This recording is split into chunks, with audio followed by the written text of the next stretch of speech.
Comic. Because they have no home. Welcome everybody to what I guess is kind of an impromptu after show. Yeah, sure. We have just finished watching Madam Web in theaters, so thought we would put our thoughts online about that since it's a comic book movie. Yeah, and we don't really have something that we're reviewing right now that's sort of related to it, so that's why we figured we'd do this sort of like one-off just to, talk about the movie and our thoughts on it. Yeah.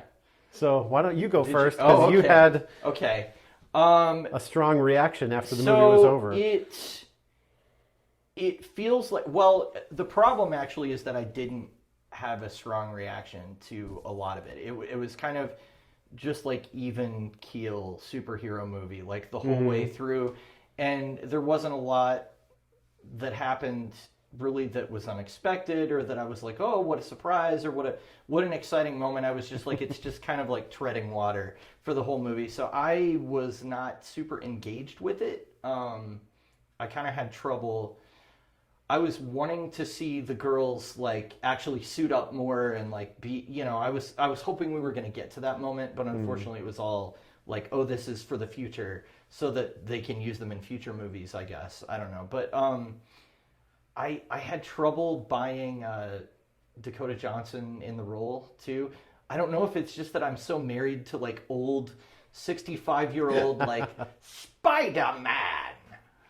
Mary Jane will die if you don't do what I say. That kind of, I don't know. It was cool that they kind of ended it in a point where they brought her character closer to that, where they blinded her and they had her, sitting in a wheelchair and everything. And they had a window that kind of had a pattern that resembled the thing that was behind her in the animated series. But I don't know. I really had trouble just kind of staying engaged with the characters. I felt like the dialogue could have maybe taken another pass. So yeah, that was my like initial take on it. I wanted it to be a little more exciting than it was. Yeah. So in a movie about a character that can see the future, you thought the future was very predictable. You could see the future when you were watching the movie. Yeah. It's like you were clairvoyant with the scriptwriter. Yeah, well, I mean, it was kind of the same things that they do in a lot of those kind of things where like, oh, she saw a flash of something bad that's going to happen, but you already kind of know, oh, well, they're not going to kill off all these characters. So it's like when they do a holodeck thing at the beginning of a Star Trek episode and like everybody's been killed. You're like, well, we know that's not going to be the episode. Even cause and effect, it's like, all right, we know they're going to, find a way to get out of this. So I don't know. I wasn't as like gripped by it, I guess. I kind of wondered if the time period of the movie was supposed to like... Yeah. That's why it felt that way, because that's what they were going for. Because it was supposed to be like an early 2000s, kind of like early superhero, So, yeah. endeavor. That... maybe I'm not giving it enough credit because it did have the vibe of like what it really reminded me of.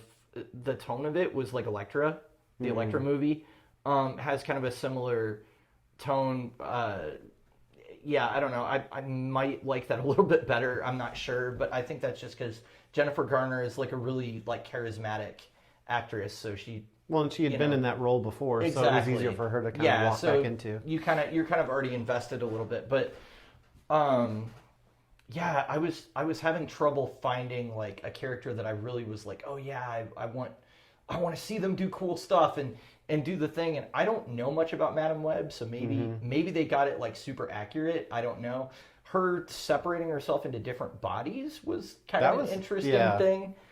But the thing that really bothered me was the line, when you take responsibility, you'll get power. And I'm like, okay, that's not how that works. Like, you're inverting what Uncle Ben said, and it makes it sound like people should take responsibility because then they'll become powerful. And it's like, well, that's not why you're doing it. You're being responsible because you have this sort of obligation with the power that you're given. And it's So that really like bothered me. They said it a couple times, and I was just like, "No, that's not the Spider-Man message. What are you doing?" Well, that's one of the areas where the movie kind of had some potential because they could have used that, and then Ben later could have corrected them and said, "Well, I don't think that's true at all." What I think is, with great power comes great responsibility, and then everybody going, "Oh yeah, that makes way more sense." You know, like give him something more to kind of further his character. Like that would have been neat. Like I felt like there were a lot of future possibilities where the movie could have ended really great, but it seemed like I know that there were some cliches that they did, and the tone of the movie was supposed to be early 2000s, but like. The part that I didn't like the most was seeing her at the end with the glasses in the wheelchair looking out the web. I was like, this just doesn't fit this character that they have in the movie. Like it may fit Madam Web in the comics, but we're trying to make this actress and character in the movie fit that, and it was just so sudden that I was like, we did it just to do it. It felt very like forced. It did feel like one of those comic book movies, like again the early 2000s, where they're like, we're gonna do it, but we don't want to commit all the way to making it a comic book movie. So they would give you little flashes of it, but it was more like a kind of like a suspense thriller kind of thing that would have been filmed around that time. I was thinking of other movies that were made in like the early 2000s, Hide and Seek, and what was that one with Johnny Depp where he's Secret Window? Yeah, Secret Window. That one. So as far as like the way it was shot and the way it's like, oh, I'm seeing crazy things. Are they happening? Are they not? It kind of reminded me of that. So I guess as far as like nailing that time period and that genre, they kind of did a good job with that. I think it just wasn't, I don't know, maybe it wasn't what I was expecting or that I was going to be going into, but it was interesting setting it in 2003 because at least that gets rid of the cell phone problem, which is always like a narrative problem that you have to write out in stories like this. So, well, especially with all the like spying and everything that they were doing, that would have been super easy. Of course, with the cell phones, they could have just ditched them, and then that could have been it. But yeah, that was kind of, and seeing the cordless phone with the answering machine. Yeah. The only thing that like really got me was the spider people in the Amazon. The one guy who seemed to have all the answers. Like, was that his spider power? He just knows what's going on? Because he was able to tell, like, no one has your powers. You're the only one who has this power, and it's really, here, let me tell you about it. You see, it's like this, and what you need to do is this. And, like, he knew all the answers. Yeah. And I was like, his spider power is just figuring out what's going on, because he was able to educate her on this thing that was, unprecedented. Yeah, he was very much like a plot convenience character. And he did, when, I'm not sure if the actor was Native American or not, but like when he was off camera, his accent and his mannerism and everything, it reminded me of the Sphinx. Just hearing his voice where he's like, if you need to pull something up, you have to push it down. And like he was just doing that kind of thing, and I was like, oh, it's the Sphinx. Like, what the heck? So I don't know. He was very much there for convenience. There were a couple of other parts where I realized kind of early on, like, okay, I need to suspend my sense of logic and just kind of like ride with it because I'm going to enjoy it better. Like for some reason, there's just a building in the middle of New York that's full of explosives and really unstable. And that basically existed so that they could blow it up later and I mean, like, there must have been so many explosives because it's like a 20-minute action sequence at the end, and there's still stuff like flying by Ezekiel's head and all this stuff, and I'm like, it hasn't blown up by now? Like, what the heck? What was like fireworks or something? I don't know. It was weird. It seemed like what it looked like is when you like shoot a flare, like out of a flare gun or something. I don't know. Well, that's what they were using to set them off. Oh, yeah. Were flares, which they had quite a lot of them. It seemed like they had like 50 of them. Yeah. But yeah, I don't know. It was. I think one of the things I liked the most about it was seeing Ezekiel actually on the big screen because it was cool. Especially that they did the thing that he's like barefoot all the time. They actually stuck with that. I was like, oh, that's cool.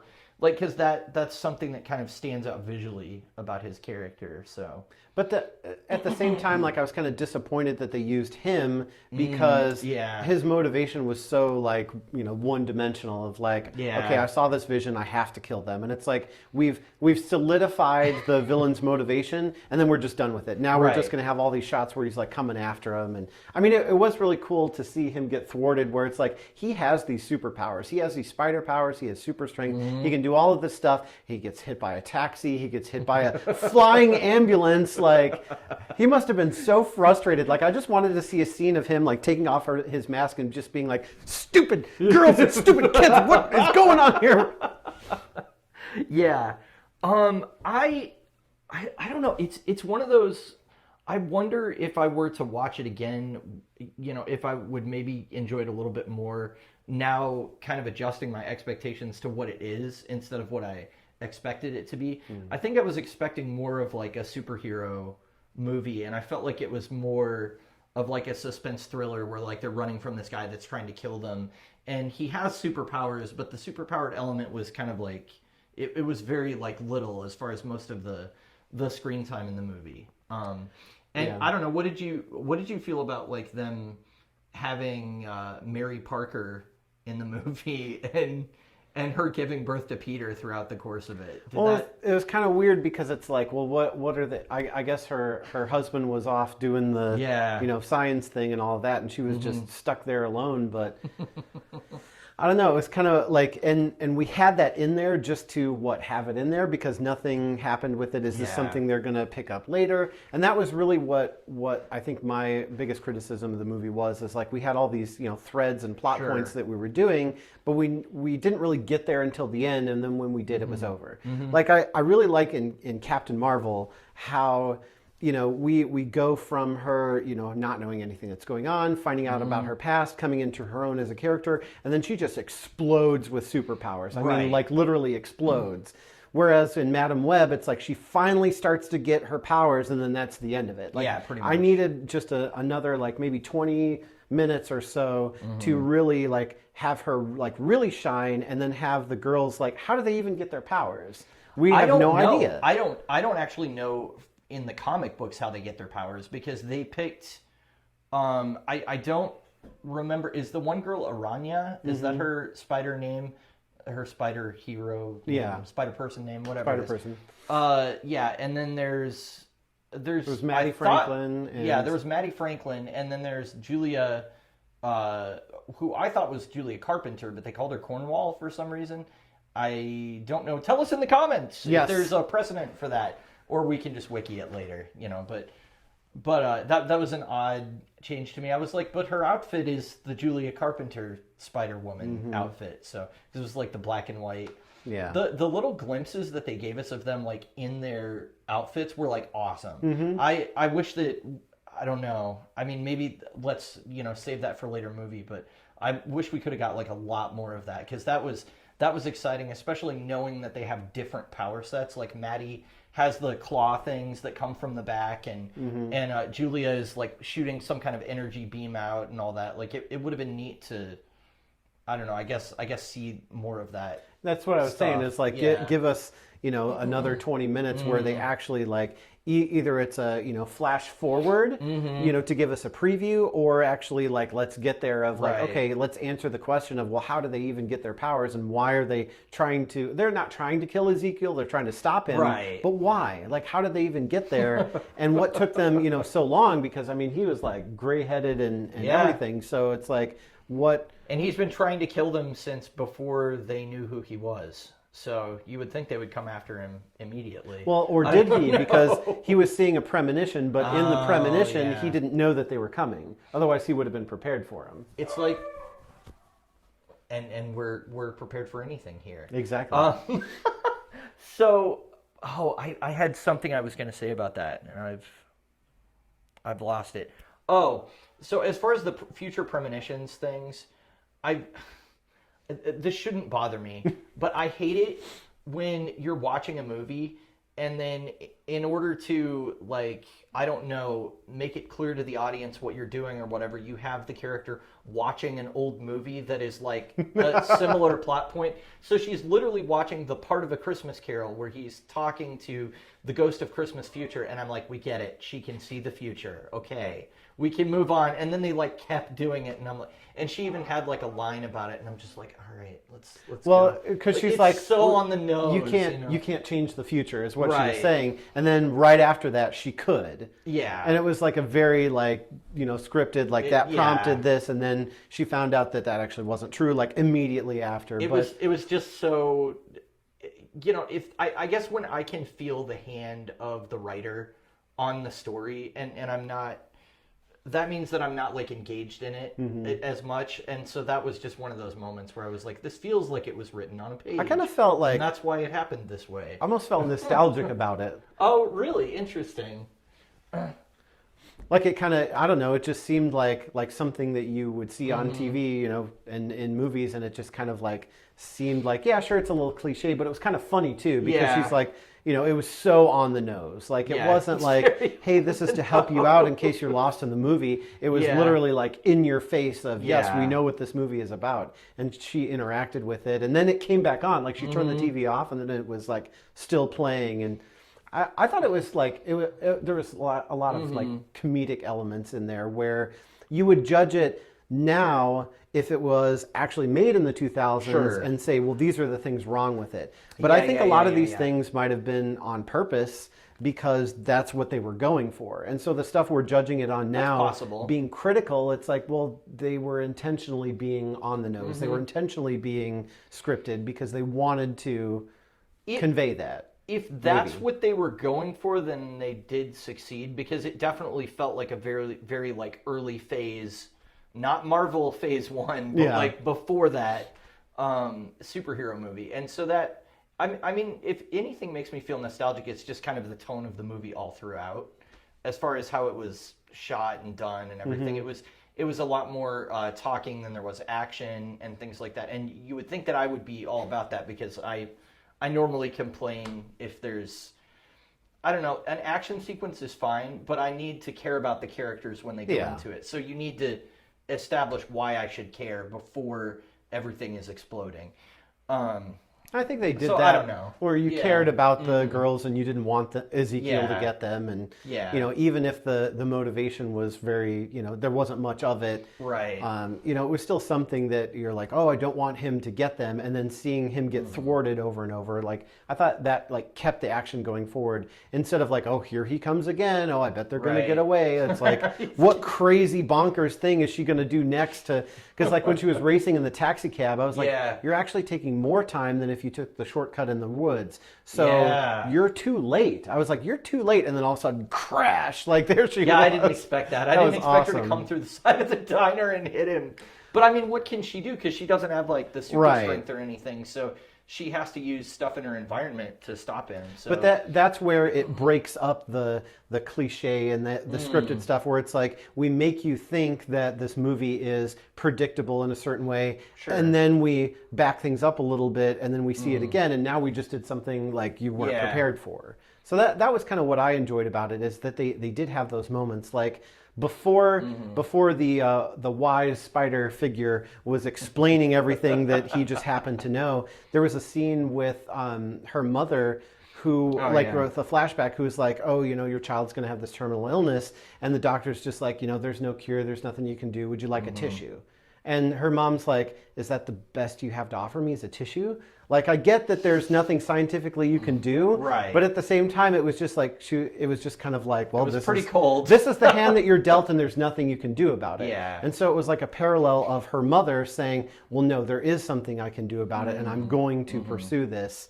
And, that's what leads her to go to find these spiders, and sets off the movie. So I thought that was nice how they kind of link that back in. And maybe it was predictable that she found out that she didn't need to be upset at her mom because she actually did care about her, and all of that stuff in there. But at the same time, it was, they kind of had to wrap that up somehow, because they spent some time on it at the beginning, and then having Ezekiel in there like both prior and they don't even explain how he got his powers. Like, I guess he got bit by the spider. Well, they said he stole it, and so he was cursed. And he was cursed. Yeah, but that's kind of all we really get. Isn't he in charge of like the spider totems or something in the comics, or is that somebody else? I thought he was the one that like brought that idea into.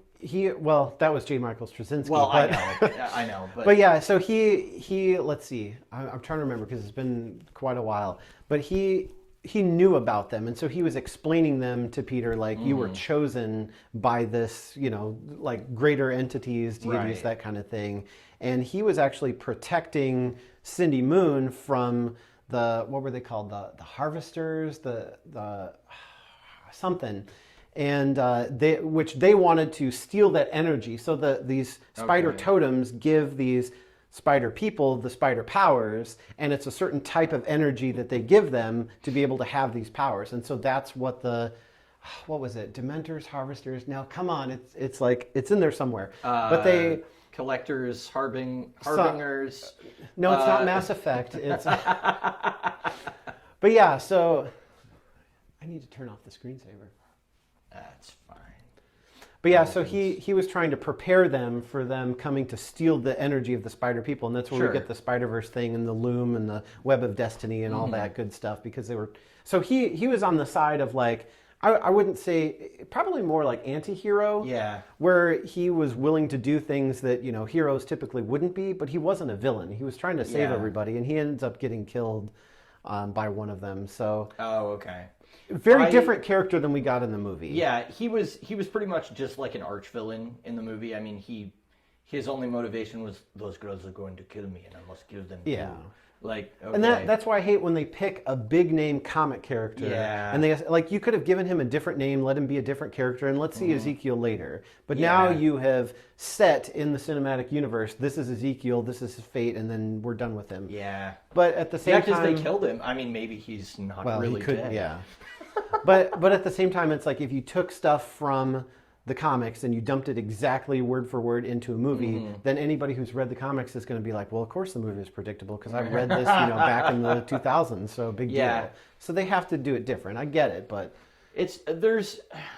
I think we talked about this with movies before. If not on, I don't know if we've done it on camera, but there's something about capturing the spirit of something versus just adhering to it slavishly. Yeah. Like, Zack Snyder adapted 300 and Watchmen for movies, right? He did, like, all of the camera shots are the actual panels from the graphic novel. So, like, that was really cool, but it definitely is, like, if you've read it, you know exactly how everything's going to play out because you've already read it. So, down to, like, the camera angles and everything. So, I don't know if that's necessarily worth doing all the time. It is nice to be able to be surprised a few times. I don't know. A lot of times, like when they were standing around in the woods and the girls were kind of like getting at each other and stuff, I was just like, all right, can we get past this? Like let's move the movie along. And I did not get a full night's sleep last night, so maybe I would have been able to stay with it better was I better rested. I don't know. That might be coloring this a little bit. So I want to be fair and like maybe not because I think it's got like 55% user review and then like Rotten Tomatoes critic scores like 12% or something like. Oh geez, horrible. It's better than a 12% for sure. I would not say that it's that low. I enjoyed it more than Morbius. Like Morbius, just to me, like the creature feature rubber fighting, CGI fest was just too much, and that was like, I wouldn't say cliche, but it was very like, oh my gosh, we're just making computer generated random stuff just to have a big spectacle. Like that just felt thrown in there. The effects were really fake, and I'll agree with you.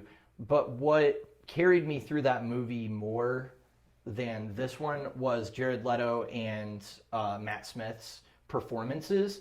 Their acting against each other was like really good, and that kind of carried me through what was not necessarily great dialogue or story. I didn't feel like I had somebody in this movie that had that much like screen presence to really like get me through it, because like Dakota Johnson I thought was just fine. She was good in the paramedic stuff. Yeah, she was. I don't know, like some of the sequences when she was like seeing the future and stuff, I was kind of wondering like, does the actress not care about the lines that she's saying? Like it felt like she wasn't like committing to it as much as, I don't know, maybe this isn't a fair comparison, but like Robert Downey Jr. or somebody like that. That's like, he is 100% committing to that performance, even though it's ridiculous that he's in a metal suit and, you know, none of that's really there. Well, like when you have an actor who's actually playing, like embodying a character versus an actor or actress who is, I am this actor or actress and I am also taking on these additional things. Where it's like some of the actors that you see, like, they pretty much play themselves in every movie that they're in. Like, and you know, if it's in the case of Deadpool, like if you're always playing Deadpool like Ryan Reynolds in every movie you're in, then when you do play Deadpool, it's like, well, okay, so this works because that was the character you're playing all along. But you know, when you see Ryan Reynolds anywhere, it's like, yeah, that's kind of a Ryan Reynolds character. That's what he does. It is true. And I haven't seen Dakota Johnson in anything else, so I don't know. I do know that she did the 50 Shades trilogy or whatever. That's like the other big thing that she's kind of known for, but I obviously have not seen those movies, so I can't speak about her, you know, acting ability in that. But obviously, maybe not obviously, I don't know, but I have not seen those movies. So I don't know. I think I was more interested in like the auxiliary characters than I was her, and so maybe that was, you know, just a bias or a problem I had going into it too, where I was like, I want to see, you know, Julia Carpenter get her powers, or Cornwall or whatever her name is, and you know, I want to see Aranya, and I want to see like how all their spider powers are different and stuff, and this movie just wasn't doing that. It wasn't setting that up, and so maybe I went in with like, you know, a different expectation than. It kind of felt like this was a puzzle piece to a puzzle, but we don't get to see the rest of the puzzle. So it's kind of like, I don't know what to do with this. You know, if they do take this and they go further with it with the other characters, and we do see, you know, maybe people get standalone movies, maybe they have a team up movie, who knows what they do with it, but we might look back on this someday and be like, oh, this is a nice introduction into this universe. But as it stands right now, I mean, it is kind of nice that it is a standalone thing that you really don't have to have seen anything else to be able to understand the movie. Yeah, I agree. But at the same time, it feels like it's a little too standalone of like, well, we did this thing in a pocket, but where did we really go from here? We kind of just showed you the universe, but we didn't, all we did was put Dakota Johnson in a wheelchair with some sunglasses on. Sunglasses. Maybe the sunglasses are what were too much, because they looked a little odd. Well, and then they showed her at the end, like it was kind of like a translucent view of her in a costume, and then she had these like big, like red, like it looked like from Back to the Future Part 2, where Doc's got the thing over and he's like able to see traffic information. It kind of looked like that, like. Does like she have? She wears like goggles or something over her eyes in the. At least in the animated series. I was going to say, all I can picture is the animated series. And she had these like round frame spectacles that had like little webbing on them, I think. That's right. and she had like a gigantic like web throne that she's sitting on. And she's always like, Spider-Man, you'll never be able to save Mary Jane. Yeah, she was very much the like angry grandmother who's like, you better clean your room, you despicable little child, or you know, something like that, where she's just like Spider-Man, I told you to listen to me and you didn't listen to me, and now there are consequences. And he's like, I don't need you dictating my life, and I'll do whatever I want to do. And it's just big, like, those were good times. They were good times. But she formed the Spider-Verse before they actually had the Spider-Verse in the comics. Oh, I didn't know that. Because that was... I don't remember the exact years off the top of my head, but that was in the 90s, and the Spider-Verse stuff wasn't until 2000. Yeah, that's true. That's true. They did go dimension hopping in the animated series, didn't they? Mm-hmm. And they had the big... different versions of Peter Parker, and they had the monster, like Spider-Man, I know, in at least one episode, because I remember seeing that. Like the big, like he's actually a spider. Yeah. Kind of thing. Well, and that's where they got that idea from in the comic, was like, oh, this is cool. Let's write an issue about that. They sort of related to our last podcast episode. Kane, for part of his run that Christopher Yost was writing, actually his DNA becomes unstable again, and he reverts into like a man spider type form for a while. And there are these guys that are coming after a hummingbird, Araceli, and he just happens to like transform at that moment, and I think he actually eats them. So it's pretty it's pretty horrible. And then he like wakes up later and she's like, "You saved me," and he's like, "I ate people." And it's wow. So you know that 90s grit. But yeah, I mean, whatever they do with him now, it's better than what you should look up pictures of what Kane looked like in the 90s, because it's like, so he has like ripped bandages like all around his arms. He's super muscular. His skin is like dark gray. And then he has like these white veins that are like on top of his skin, like all over his body, and then like long flowing hair. And that's sort of like how he looked when his DNA was unstable. So just like the definition of like a 90s edgy design, you know. Wow. Something I would have drawn in high school, to be honest. With like the jagged teeth. Oh yeah, I would have to give him jagged teeth. I remember your monster creations of the school days. But yeah, I mean, I don't. It's interesting, like talking about it with you. I'm starting to warm up to it a little bit more. But yeah, it just I needed a really strong performance to anchor me through that script, and I didn't feel like I had, you know, somebody on the level of those. It was really Matt Smith in Morbius, honestly, that was the one that I was like, oh wow, like every time he's on screen, like even if he's saying bad lines, I'm paying attention to what he's saying because he's a really good actor. Right. So I don't know. Yeah, well, and that's the thing is like if you had some other actor there, then your opinion of the movie would have been like really different. Oh yeah, but totally. It's hard to not judge, you know, movies or shows or anything on like a single factor like that. Mm-hmm. Like, you know, especially if that one factor feels like it makes up for other things going in the movie. And I don't know that there was necessarily that one factor that really like sold or tanked this movie for me. I just I don't know. I kind of enjoyed some of the scenes with the girls like fighting each other just because it was like that was kind of team building of them actually like, okay, I can see them actually forming a superhero team later and going after bad guys. Because at first it was kind of like we got the future vision of them teaming up, and then we see them, you know, in the present time, and they're just like a bunch of bratty, goofy kids who, you know, are mean and hostile and flip off ambulances. And they're apparently all orphans or adjacent to being orphans. The one, I think Maddie was Maddie like rich, but but her parents don't want anything to do with her, so it was really cool, and I would not have caught this reference had we not reviewed Jessica Jones last season. But it was really cool that she was like, my Uncle Jonah, I'm staying with him. And I was like, oh my gosh, that's amazing that they actually went there. So well, except that it's weird because Peter Parker hasn't been born yet. Yeah. So it kind of takes away the whole, like, Jonah adopted a spider-powered kid. Yeah. Even though he hates Spider-Man irony, because now Spider-Man hasn't been born yet. And by the time he is born and becomes Spider-Man, you know, 16, 18 years later, Maddie's going to be much older. Well, here's a question. Is there a Spider-Man in the Sony pocket of the Marvel Universe? Because we know from, it was Multiverse of Madness, right? Where Venom cameos at the very end of that. He was in a different reality.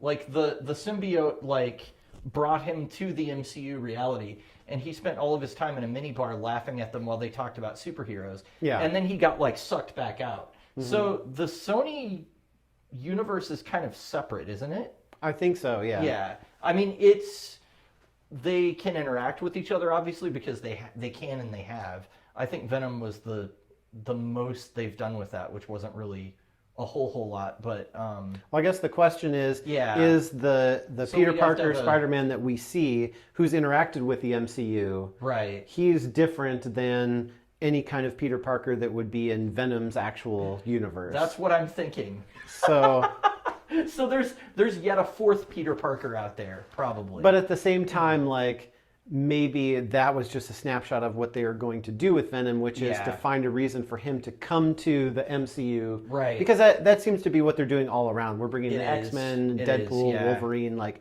we're all one big happy MCU under Disney now. It's true.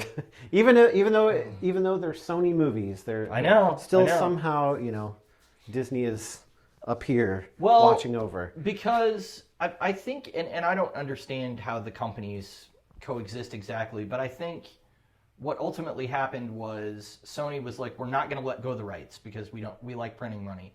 And Disney was like, we like printing money too. How can we work things out so that we can both make money? And so that's why we can have these Spider-Man movies that are set in the MCU, but they also have all these spider-related characters that are just making money for Sony, I guess. It's like we can use your resources and writers for a percentage of the profits, and then since this is a huge character, we'll both just pocket the money and do it that way. It seems like win-win for Disney because they don't really have to do anything, and they will still make royalties and whatever off of it. So that's probably how they sweet talk them into the deal. They're just like, you don't have to do anything, just give us some resources and we'll put the Sony name and we'll put put them in the MCU, and then percentage of the money is yours.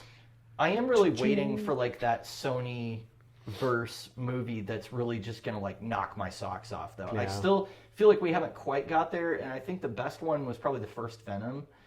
It was good, but again, it's one of those where if you put another actor in that role besides Tom Hardy, it's not as good. But because he's really good, he carries that movie. And the second one was not as great. I mean, it was just symbiotes all over the place, and another CGI spectacle. Woody Harrelson with goofy hair playing Carnage for some reason. Yeah, that was weird. Trying to break his girlfriend out of Arkham Asylum. I mean, wherever they go in New York. But yeah, I feel like we haven't quite got to like this is why the Sony verse should exist yet. Well, it's weird because it's almost like they are stuck in the 2000s because they're trying to like jumpstart their universe of movies.